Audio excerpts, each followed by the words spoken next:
This is Hollywood. Hey, you want to get down with us? This is what you're going to have to do. They sent the handler to put Corey up on game. They're like, let's see if he's ready to give it a proper shot.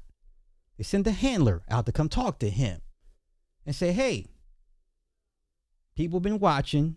Things you said have reached higher ups' ears. Right? Let's continue. Let's go here. Fucked up with them, you know.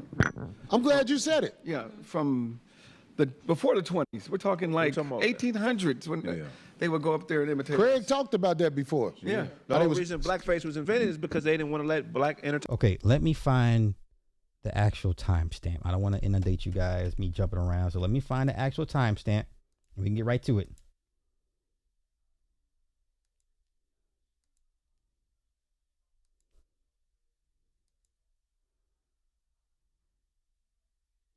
Okay, I found it. Okay, wait. Okay, here we go. Okay. Once again, this is how handlers operate. Pay attention. You might learn something, okay? This is Hollywood officially giving Corey an olive branch. Okay? If they can use you and find a place for you, they will. Corey has influence. People listen to Corey. Right? But you're going to have to do some things a little different. If you want to be well received and right? Okay, come on. Once again, listen to how he talks about how packed the SoFi Stadium was with Joe Coy and Gabriel Iglesias. Okay? Kanye was just packed it out a couple days ago. Corey wants to be on a SoFi Stadium. He wants to be performing in front of tens of thousands of people. He no longer wants to be on the Chitlin circuit. Chitlin circuit is cool until you get back to Hollywood. Okay? Let's go. I've been saying this for years. I'm vindicated. I know what I'm talking about. But come on, let's continue. Let's go. No, I'm saying like it can lead in if you want to lead into what you want to say, because Chris is here because I was talking to Chris about why have I rubbed so many people the wrong way in Hollywood. Chris is going to help me understand some things that I obviously must not see, because I don't think I rub people the wrong way. I think honesty rubs people the wrong way. But Chris, can you help me understand why Hollywood people, even though, I mean, we being honest, when I'm out in the street, people don't act funny with me. Yeah. Because most of the times it's an upscale environment when we go out and party. But people may have that, there go Corey. Right. What I do? A lot. You do a fucking lot. And I don't know who around here is telling you ain't. I'm sure you ain't. Nobody's telling me. Nobody's telling me nothing. You are mean. You are... well, give me an example. That's what I always ask people. Give me an example. The whole thing with Jada and Will... Yeah, maybe I was a little mean. Okay. So I started at the top of Hollywood. He did. Can I say, because see, I know Chris. See, ladies and gentlemen, Chris literally knows all these people. So I remember some of the stuff I said, but I will. It's not an excuse, though. Let me tell you what the difference is. Okay, give it to me. Because I've seen you since day one here 20 years ago. Okay. You want to break it down for us? Everybody ready to learn? Let's go. You talk shit. You would talk shit. It's been 26 years. 26 Oh, years. that you've been here in LA. I'm talking about you've been doing it 16. Yeah, it is. Okay, 20 plus years. See, stuff like that makes people, no, I'm joking. There was a little smirk and a smile and a wink and a little something after you said shit. Now it's like there's a vitriol, there's an anger that comes behind some of the things you say, and it's like more painful, if you will. Like you used to go, that's a fat bitch, and then you do a little Corey Holcomb face, and they'd be like, she'd be like, I am kind of fat, I should park on it. And now it feels like you go, fat bitch, get out of here. Well, I meant it back then, but you meant it both times, but there was a bit of jocularity, some humor towards it. You know what I mean? Yeah. You were having fun, and now I'm just gonna talk about everything. I think you could talk to me like this. So I love your honesty. So I think with this show, you become somebody else, right? Okay. I think this audience loves this shit, right? And this, you like Dice Clay. This not a caricature, not a caricature, but the shit that you do that a lot of people love has fed the beast. Okay, but you can't do what Dice Clay does. You can't get away with what Dice Clay got away with. They're not going to give you a rope longer than Dice Clay. You understand? And where's Andrew Dice Clay now? Right? Sam Kinison was the same way. Rest in peace. Sam Kinison. He was the same way. Right? So Corey has that vein of comedy. But you can't do what they do. It just... Let's go. You know what I mean? And I think you've become, fuck Hollywood. I got the 5150 show. Well, I'm selling tickets across the country. Why do I need that? You know what I mean? So I think. So glad you said that. And then the audience has kind of made you go, yeah, fuck Hollywood, fuck Hollywood. You got to suck a dick to make it. Corey don't suck dicks, hooray! Yep. You know what I mean? Yeah. He likes a straw down the tip of his dick. Yeah, that surgery, yeah. But look, Chris. Yes. I'm so glad that you're saying all this because I need this to be said. Right. And I even have been like, I don't need Hollywood. I'm my own man. Yes. But here's the truth about that. In this business, you need allies. Yeah. You need allies. I've always known that, but because I felt like I didn't fit in with a lot of the things that were going on, and it's not. So let's go back in history. Last year, because remember, Will Packer doesn't call Corey anymore. Will Packer was finding roles for Corey to be in his movies. Will Packer, right? So remember, he was sending smoke signals out to Kevin Hart. Kevin didn't respond. He would use Tiffany Haddish to send out smoke signals to other. Nobody would respond, right? For 10 years, Jamie Foxx and the Naked Basketball. Like, these people don't hear, or these things are not told or sent to them. You know, like this nigga said. Remember that nigga from 10 years ago that you had on your. You don't think these people are aware of what you said about them? They're human too. So they send the handler a pigeon, messenger pigeon, and say, "Hey, get that nigga in line. If he wants a shot at working with us, get him in line." And that's what Chris is going to do. Let's continue. Not just backdooring. Hollywood, you have to have a very strong head to want to stick in that game. Right. Hollywood is going to work you, and then at the end, you got to hope you got enough to keep that beautiful house that you had while you was working in Hollywood. But I want to say, first of all, you said something about Will and Jada. Right. I will say this. Listen, I don't know Will. But as a man, I was very, very frustrated seeing what he allowed. Right. But it wasn't personal, even though it may have came out like that. It's absolutely. I don't dislike Will Smith. I think Will Smith is literally one of the best actors in the game. Sure. But that doesn't give it an excuse to say the shit that you said. Now, you about can't Will remember Smith. everything I said. That's the thing. I remember a lot of it. What did I say? You Because you could tell Now we're playing dumb. Now we're gonna play dumb. Okay, come on. me. I just remember you called her out kind of name. You called her out of kind of names and how she let this. How could he let this bitch do this to him? What kind of man? That's how I talk. Yeah. But there used to be some humor behind it. So it wasn't no humor with that? Absolutely not. I had a T-shirt that had King Beta Male on it, and we sold all them motherfuckers. Because this fucking audience loves that. Do you think it's just this audience? No, you're selling tickets all across the world. I'm just saying that audience loves that. But what I'm getting to is, now that you were able to say fuck Hollywood and do this and make this empire of your own, I think you could have still been doing this and still doing Hollywood. You know what I mean? You don't even know what you're saying right now because that's what I'm doing. Listen. Let me give you a didn't story. want to Can I give you the story real quick? Yeah, go ahead, because I want you to get off, because what you're saying is deep. I think you had a fear of failure, right? Because Hollywood, we've seen niggas move out here and move right back, right? Midnight Train to Georgia. Midnight Train to Georgia. So It ain't easy to last out here. It's easy. It's almost like when I was a kid and I had a test, and if I studied and got a B, I'd be pissed. But if I didn't study and got a C, I'd be like, whew, that was great. Or if I got a B, whew, I didn't work hard, right? I think you were working hard. You were doing TV shows, guest stars, movies, all that shit. And then all of a sudden, this is me guessing, slowed down. You found your niche, and you was like, fuck that. I don't need that. But I think you could have been doing this. I think you could have been doing this and that at the same fucking time. So, let me just give you this, because this is a chance for me to really say this, and I'm glad that you threw this alley-oop to me. Chris, can you imagine what it feels like to be elite amongst your peers, but you miss opportunities because You don't fit in? I mean, like, we have to be honest. We make up this word, backdooria, and it's not imaginary. There are people who are uncomfortable around me because I joke about dick in the ass shit. Right. And I can even understand that. But I'm saying, like, you can't block the way to get to the other side of the bridge because you're worried about that, especially if you got a brother like me who I am who I show you in person. Because, Chris, you've been around me. Mm-hmm. Do you see me doing bogus shit to people? Never. I mean, you see me talking shit on my show. Absolutely, yes. But when I'm around you, I try to be respectful when I'm around my brothers and sisters. It doesn't matter.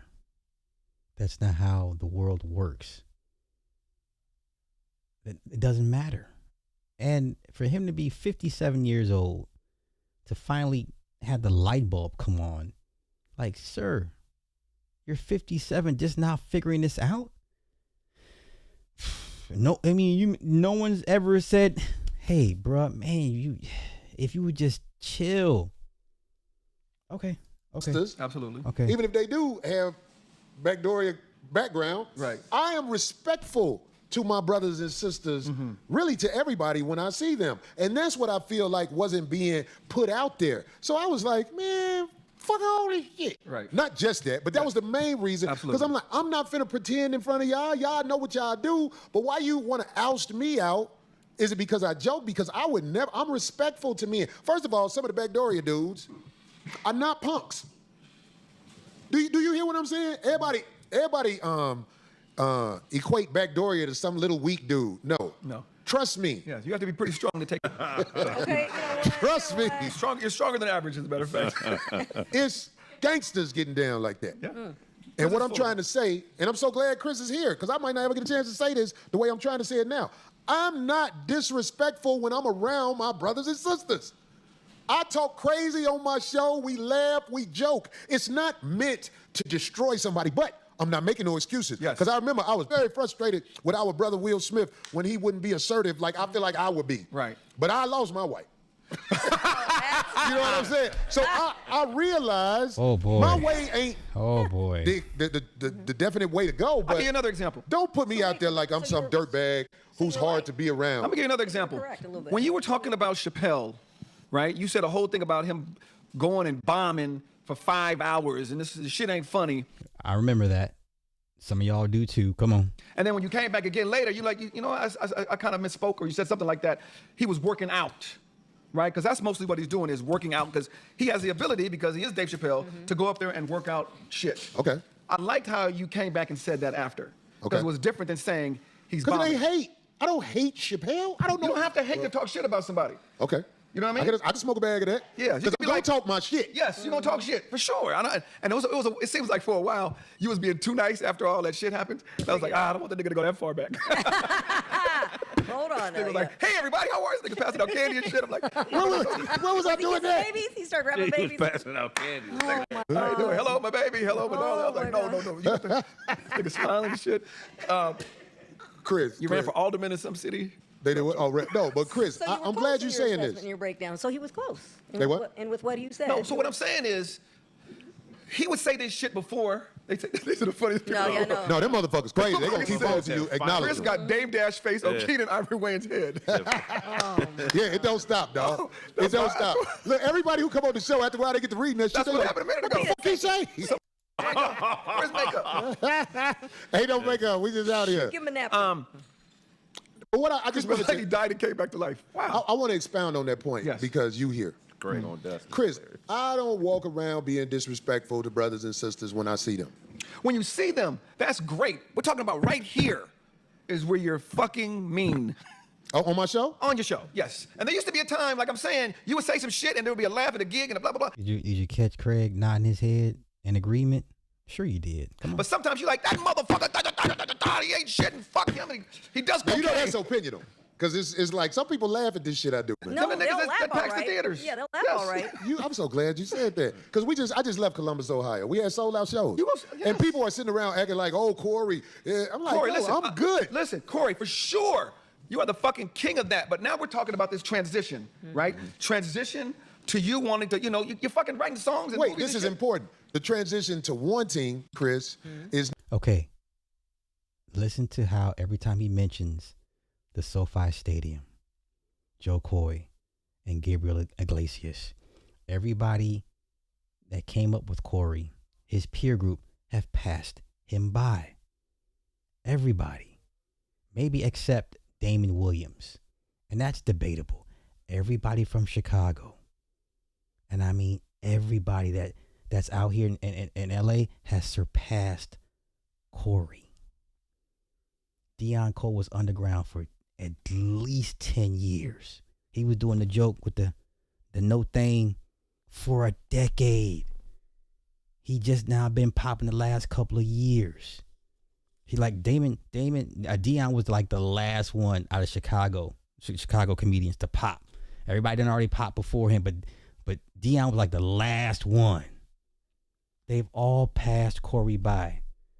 Once again, when he talks about the SoFi Stadium, listen, he wants that. And only Hollywood can give him that. You can't do that on the Chitlin circuit. Chitlin circuits don't include stadiums, arenas, amphitheaters, opera houses. No, sir. No, sir. Come on. Not what it is for real. I have been in a cave for years. Yes. Just doing this and touring. Right. I want to take it to the next level. And that's So what I'm trying to I have- explain to you. So I want to take it to the next level. You want your name in lights. I know. They all do. I know. That's why I laugh at so-called independent artists. First chance you get to go with the big dogs, you're going to sign. Nobody wants to be independent for too long. No, but come on. Yeah. what I'm Talented saying people is, around. what I'm saying is, because you're writing music, you're writing movies, you're doing TV, like, and then you're gonna want somebody to invest in that, right? And so I think we need to see some of that charm back when you. I don't want you to stop talking shit about people because it's actually funny, but some of the shit is a little too much So, to me. so do you think I should keep a smile when I talk? Well, What not a would be smile. You used to just, there was a little, can you help me with that? There used to be a little smirk, a little something. You used to have there was a little twink on your eye, like you would do the little Corey Holcomb face or some shit, and it'd be like, you're a comedian. This is a humorous atmosphere, but it's gotten dark. You know what I mean? There's beauty in the dark. You know but what? I need you to stop correcting me. Yeah, stop asking him, and he tries But I just don't want people to think that I'm somebody who is thinking I'm doing everything wrong, because I'm not, because I know what it takes to live in California. And everybody who has a place to live in California beat the game. Because I'm here to tell you, most of the people I know, after the improv is over, what's old boy Daryl Heath used to do that joke? That David Banner music when they walk Him away. and Kyle Grooms had that joke, yes. Corey, give me a ride to. No, you can't get in my car. Yeah. I got all. No, kinds I of mean, stuff listen, in my there is a car. way to survive in Hollywood for sure. But we're talking about when somebody's as talented as you, the word survive isn't enough. You know what I mean? Like, I should be watching the fucking Corey Holcomb fucking sitcom. Listen to the handler talk. This is what handlers do. This is exactly what handlers do. Come on. You know what I mean? You should be, with your talent, you should be talked about like fucking George Jefferson and Archie Bunker, whatever show, Fred Sanford. Like, you have that kind of talent. Right. But to me, and I could be totally wrong, it felt like it was the fear of success, and I'm gonna share a story. Paul Mooney, one of our greats, Jamie Masai at the Laugh Factory was trying to get the LA Times to do a big old story, first front page spread on Paul Mooney, right? And so he said, Paul, be here Friday at 8, they're gonna do a story on you. Paul didn't show up. Oh, dang. Calls Paul the next day. Paul, what happened, buddy? Oh, man, I'm sorry, I got caught up. Blah, blah, blah. Next Thursday, 7:30, be here. Paul doesn't show up. The dude's like, what's up with your friend Paul? And he goes, oh, man, just give him one more chance. He gives Paul another chance. Sunday at 9 or whatever it was. Paul didn't show up. The dude's like, hey, man, this Paul dude, I don't know what to say. They're closing up the store, the Laugh Factory. Paul comes walking up the street drunk. He goes, why didn't you? What happened? Why? He said, fuck Hollywood. Fuck this Hollywood shit. I don't need it. And that's how I sometimes felt like you were getting before we had that conversation. Like, I'm fine. You know what I mean? But it's like, you're the dopest dude in the playground Like, we see you differently. You know what I mean? I see you fucking like, I see you doing more than this. Chris, you know that Hollywood is very taxing on confident people. Yeah. If you're a confident person, Hollywood is taxing on you. So what? Oh, okay. Dave Chappelle said in an interview with Homeboy You know, some of the strongest people, TV, film, music. Okay, thank you, Corey, for letting us know how taxing. Tell us something we don't know. He's supposed to be sitting here receiving instructions, and yet he wants to keep rebutting what Chris is saying. No, nigga, your time for rebuttals is nigh. Sit here, listen to the instructions the handler is giving you, so you can get your ass to the SoFi Stadium. That's it. He has always been his own worst enemy. There's nothing to blackball. How do you blackball somebody that's so self-destructive? You don't have to do anything to them. So, are we 2 weeks removed from him swaying up and down that rock? What happened with the whole Rock Nation thing? I thought Rock Nation was after Corey's ass. So Rock Nation done took the foot off your neck now? No more Rock Nation, Desiree Perez and Sean Holly? 3 weeks ago. They're trying to end my career, sabotage me, and slander me. So no more of that shit now? Which one is it, Corey? You don't have to blackball somebody that's this self-destructive. He'll do it himself. When your enemy makes mistakes, you let them. Yes? What I've done is go out here in this world, and I've branded myself. Mm-hmm. And now I'm getting ready to jump back into the Hollywood game with this Corey Holcomb brand. Huh. Now, this isn't conventional. I don't know if anybody else has ever done it, because I'm at an age where Hollywood will be like, who is that? Oh, he's been out here. I haven't been out there. I've been in the underground, growing, doing this mainly, 16 years. I don't think I missed a week. So my plan was not this, but I have decided, you know what? His last major project was the Black Jesus TV show. That was his last major project. Black Jesus. What year was that? What year was Black Jesus? Shit. That was 2014. That was 2014. It ran for 3 seasons. It ran for 3 seasons. This was his last major project. Okay, let's continue. There's not nobody like me in Hollywood. There's nobody like me. Well, at least I don't think so. I'm going to step my foot back in the game because I believe I'm branded in a way where they wouldn't try to take that brand from me. I'm Corey Holcomb. If Corey Holcomb's in a movie, I'm going to be Corey Holcomb. Just like John Candy. He became who he is through Hollywood. I didn't, but I don't believe. Okay, so for him to compare himself to John Candy. Okay. All right, Corey, you're on the level of John Candy. Okay, sure, sir, sure. My brand can be taken away because I'm not going to be in Hollywood with, stretch pants on and lipstick. Right. I'm just not going to do that. But I believe what I've created can make people excited when they see me in maybe a movie or whatever. All of us because I agree went with to that. Joe Coy and here we go. Listen to how elated and excited, and just when he talks about that show. Okay. Hey, that's what he said. I'm just saying, hey, don't shoot the messenger. He said that. Okay? He said that. Now listen to him talk about the SoFi Stadium, and we're going to get on to the next topic. Come on. The other brother, Gabriel Iglesias concert, and it blew me away how many Filipino people knew who I was, how many Hispanic people knew who I was. Corey, and I just was like, well, what the fuck I've been doing? I've been I think away the Filipino from all doc, of this. the I'm gonna Filipino jump doctor back in told this everybody. game. The Filipino doctor told everybody about you. Well, yeah. No, Corey, you're not just black, well known. Like everybody knows you. But do you know that you don't know that until you're around other situations? Absolutely. Now, I knew I was talented enough. It'd be making me laugh when people say to me, you think you ready to do this? I'm like, dude, I did Jay Leno Tonight Show.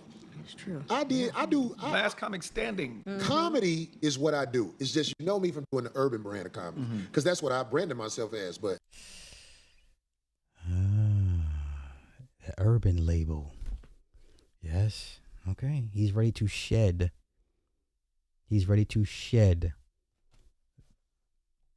And switch up his urban brand of comedy. All the signs are there. The language, the the motivation, the handler shows up. Okay, let's continue. There's nothing to be sad about. No. There's nothing to be sad about. He's ready to move to the next level. We should celebrate this. Right? This is what you wanted. Why would I not want you to want what you want? Yes. Why would I not want Corey to be in Hollywood? Yeah, I want to see a Corey Holcomb Netflix special. Yeah, I want to see that. Or if it's on Amazon or whoever, or streaming service. Yeah.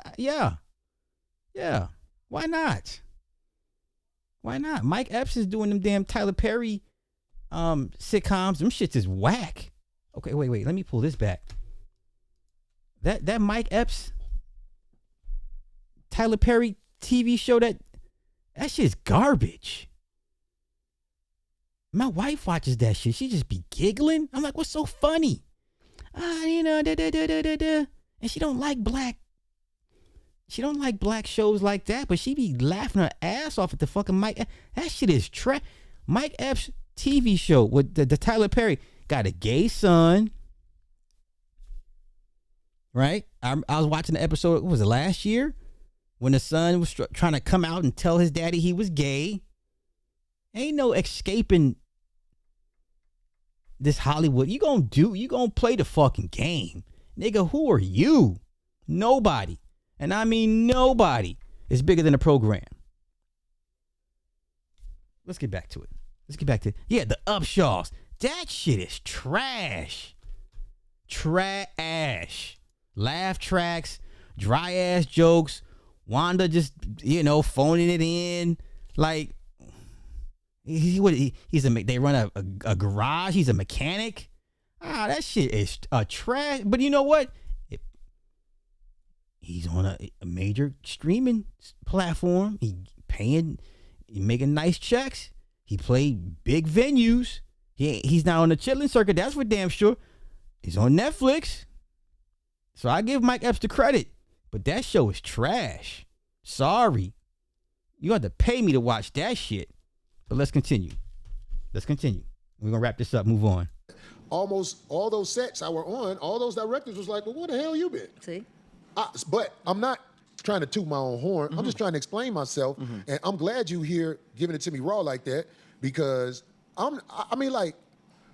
So what he's admitting to, that he's been told this before, but he was not ready to receive and listen. So it sounds like he's finally ready to receive and listen to instruction and do as he's told to move to the next level. It's sad that it took him this long to get to his big old age, but he's ready. He's receptive. Let's continue. I remember Will Smith was one of the guys I went in on. And I don't have nothing against Will Smith. In fact, who would be able to tell that after hearing you talk shit about Will Smith? Exactly. Well, I'm saying, like what I said about Will Smith, I'm not backtracking on my frustration with him letting somebody do him like that in front of the nation. I'm not backtracking on that. But what I am saying is I have nothing personal against the brother Will Smith, because I know the guys Will Smith hang with. And when I was in Philly last time, I was heartbroken when Charlie Mack didn't really speak to me.